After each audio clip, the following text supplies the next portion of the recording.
बोकारो में साइबर अपराधियों पर लगाम कसने के लिए खोला गया थाना अब खुद बेहाल है। 2024 में शुरू हुआ बोकारो साइबर थाना अब अपने ही संसाधनों की कमी से जूझ रहा है। ठगी रोकने के लिए बने इस थाने की हालात यहाँ तक कि ना इसका अपना भवन है, ना हाजत और ना ही तकनीकी उपकरण। बता दें कि बोकारो में 2024 में स्थापित साइबर थाना का हाल बेहाल है। थाना फिलहाल किराए के भवन में चल रहा है, जहाँ ना तो पर्याप्त इंटरनेट है, ना आधुनिक लैब। रेड के लिए भी टीम को स्थानीय थानों पर निर्भर रहना पड़ता है। इंटरनेट का रिचार्ज एसपी कार्यालय से होता है। कई बार कर्मियों को अपने मोबाइल डेटा से ही केस की जांच करनी पड़ती। गौरतलब है कि पिछले 22 महीनों में साइबर थाना में कुल 57 केस दर्ज हुए हैं, जिसमें ठगी की कुल राशि 3,62,00,000 रुपए रही। लेकिन अब तक सिर्फ 3,37,000 रुपए ही वापस कराए जा सके हैं। थाने में डीएसपी, 3 इंस्पेक्टर, 7 एसआई और 6 आरक्षी हैं, मगर किसी को भी साइबर सिक्योरिटी का स्पेशल प्रशिक्षण नहीं मिला है। थाने के पास केवल 2 पुराने कंप्यूटर और एक गाड़ी है। अधिकारी बताते हैं कि तकनीकी विशेषज्ञों और आधुनिक उपकरणों की कमी जांच प्रक्रिया को गंभीर रूप से प्रभावित कर रही है।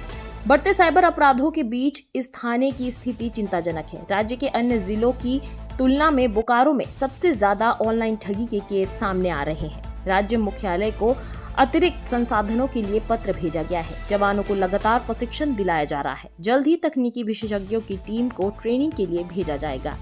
साइबर थाना बोकारो 2024 में कुल 28 केसेस हुए हैं और 25 में अभी तक 29 केसेस रिपोर्ट हो चुके हैं इसमें। और इसमें जो करीब 28 केसेस 24 के जो है लगभग 2 करोड़ रुपया का फ्रॉड हुआ है और 29 केसेस में जो इस बार हुआ उसमें 1,61,00,000 रुपया करीब फ्रॉड हुआ है। इसमें जो हम लोगों ने अमाउंट जो अनुसंधान के क्रम में जो हम लोगों ने लौटाया है या फ्रीज करवाया है तो 24 का अमाउंट करीब 47 लाख रुपया फ्रीज है अभी तक उसमें 2 करोड़ में। और इसमें जो है 26 लाख रुपया अभी इसमें जो है इसका जो है फ्रीज है और 3,37,294 रुपया हम लोगों ने रिफंड भी दिलाया है और रिकवरी भी 14-14.5 लाख रुपया है। 3 अभियुक्त अभी तक इसमें जो साइबर फ्रॉड मध्य प्रदेश से गिरफ्तार होकर फिर गए हैं जिसमें जेल गए हैं और बाकी केसेस कुछ बिंदु पर पेंडिंग है बाकी केसेस।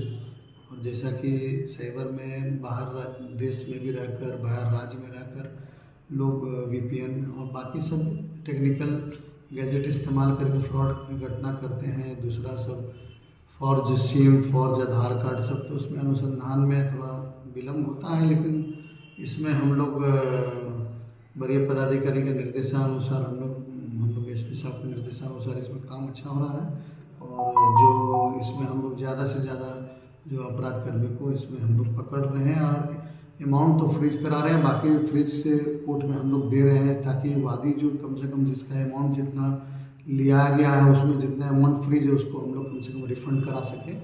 बाकी उसमें जो एक्यूज को उसको हम लोग गिरफ्तार जिस राज्य से या जहाँ से करना है उसको हम लोग करने की आवश्यक कार्रवाई कर रहे हैं। बोकारो साइबर थाना की स्थिति एक बड़ा सवाल खड़ा करती है। जब ठगी रोकने वाला थाना खुद ही तकनीक और संसाधन से वंचित है, तो अपराधियों पर लगाम कैसे लगेगी? जरूरत है कि सरकार इस थाने को तकनीकी रूप से सशक्त करे ताकि साइबर अपराधियों के नेटवर्क को तोड़ा जा सके। बोकारो से मुनादी लाइव के लिए नीरज सिंह की रिपोर्ट।